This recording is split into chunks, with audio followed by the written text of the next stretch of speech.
accept this. 2018 when Venkat Prabhu came to Sri Lanka regarding a foundation, and he met me and he asked me whether I want to take a biopic on me.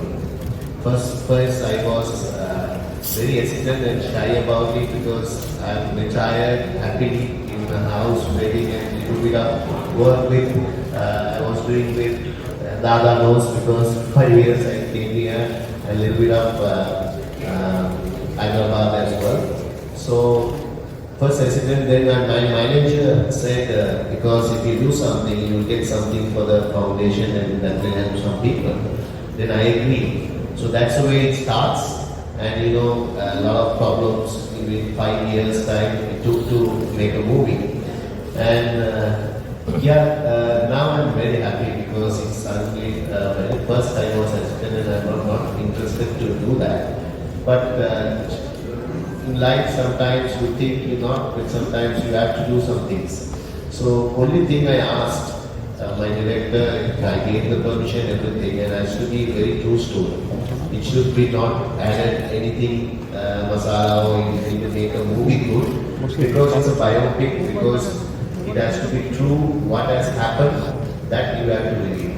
So that's also, I'm very happy, I'm glad I came to Calcutta and meeting Dada is very good friend and you know, he's wonderful player. Also, I think he's the best captain as well because you know when India was after Asuruddin, a little bit struggling and he was displaced, like you know, players were a little bit not happy about the team environment and everything. He brought the team in a difficult stage. He brought the team difficult stage. He got younger players into the team, introduced like Arjun and like players like that, great players became. So he made a team and get success of the Indian team was very powerful. Unfortunately, he couldn't win a World Cup because he had a chance in 2003. Unfortunately, they lost to Australia. Other than that, when he gave it up and gave it to Dhoni, was an easy transition because already established players are there. Then he has to do the right things, then he can take to the next level. So, I know he's in Kolkata. Happy is an understatement for me to be here. Anything connected to Muralitharan, we used to call him Murli, is from the heart. Because not only he was the greatest spinner of all time, he's one of the greatest human beings you'll ever meet. You know, soft, gentle, kind, and always smiling. You know, I've grown up in an era with a very strong Indian team and had some great players. But for us, Sri Lanka was Murli. And I'm saying that with due respect to everyone, Sri Lanka has produced some great players. Ravindra Silva, Kumara Sangakkara, Mahela Jayawardene, and Arjuna Ranatanga was a very good player who was a World Cup winning captain. So they had some outstanding players. But Murli was different. You know, as I said, you know, you land in Colombo, you land in Sri Lanka, you go to anywhere, everybody from the... I remember my first trip in 1997, yes, my first trip in 1997 to Sri Lanka. And we used to go to Sri Lanka very often. Every summer we used to be there. The Taj Samudra Hotel in Colombo was just like our home for us. June, July, we were there, and I loved Sri Lanka. You know, I remember my first trip, I landed and I was going through the immigration at the Colombo airport, and there were very kind people. India was coming, and they said, all the best for the tournament, all the best for the series, you know, have a good trip. But remember, we have Murli. and I remember the exact words. And this used to happen all the time. He was not just the backbone, every bone of the body for Sri Lankan cricket.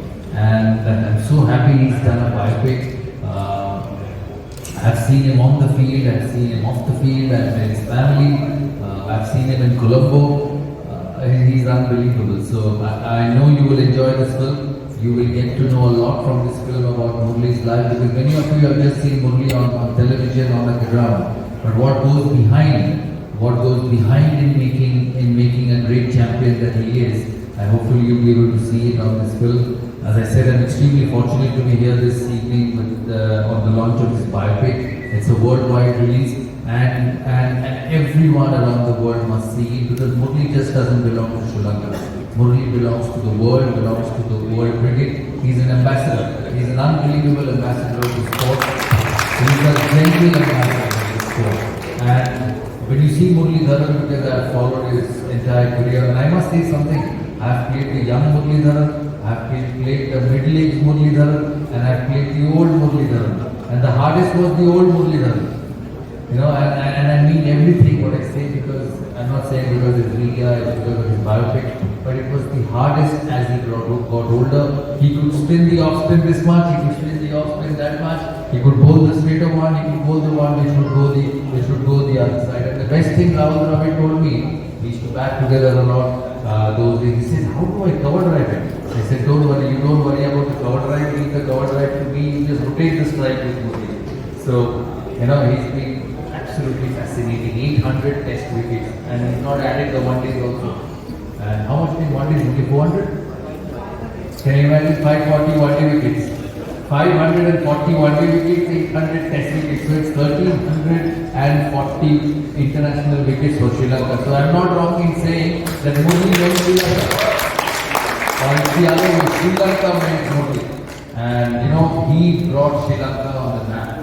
Through his cricketing heroics, through his wickets, he actually was responsible for bringing Sri Lanka on the world map. Whether the wicket spun, whether you played in Colombo, whether you played at the Oval, whether you played in Melbourne, or whether you played in the Wankhede Stadium in Mumbai, Murli will come and take 5 wickets and spin the ball this much, this much. So that's how good he was. I wish him all the best in life. You know, just like everybody finishes playing sport, he finished. I still remember his last wicket at his home ground, and I think he got Pragya got at first wicket. His last wicket, his last test match. I can't remember his first wicket, but I can remember his last wicket. And what a pleasure it was just knowing him. It wasn't too much fun playing him because he hardly gave anything to hit, but knowing Muralitharan, the person, is amazing. And as I said, you ask everybody around the world. You know, you won't get a better hit than Muralitharan. You know, I congratulate you on your new role. You are portraying a master on screen, and I know everybody will watch it. I'll watch it. I'll definitely watch it because it's Murli. Because it's Murli, and I'm sure everybody in Calcutta will watch it because we are a cricket mad city. Murli beat us in the semi-finals in 1996 in Calcutta, and if I remember when they went on to win the World Cup under Arjuna. It was a young Murli then, and I'm sure you're going to enjoy it. You're going to absolutely see a master in action. So thank you, Murli, for inviting me here. And lots of love to you, lots and lots of good wishes to you and your family and me to continue to remain with the game. Because, you know, I know you do a lot of businesses, I know you do a lot of things at the back, you have a lot of money, but don't get away from the game. Because the game needs Muralitharan is humbleness, is genuinely, and most importantly, the game needs a master to be there all the time. So wish you all the very best as a young man. I think we are the same age, 50? So we are both the same age. So you've got lots and lots to offer to the game. I know he comes for the IPL, for the Sunrise in Hyderabad, and I wish him all the very best in life.